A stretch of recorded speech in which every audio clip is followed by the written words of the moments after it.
How to make easy microwave pizza. Put some tomato sauce on the bread.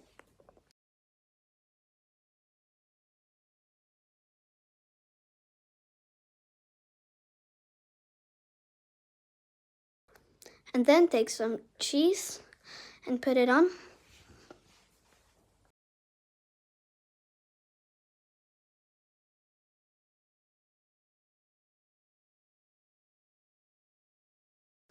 And then you take some ham or pepperoni and put it on the cheese.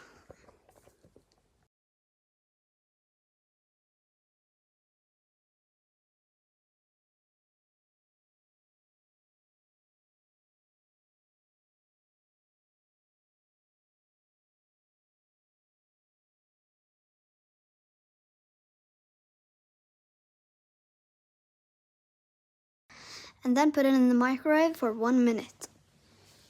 Beep. And when it's done, take it out.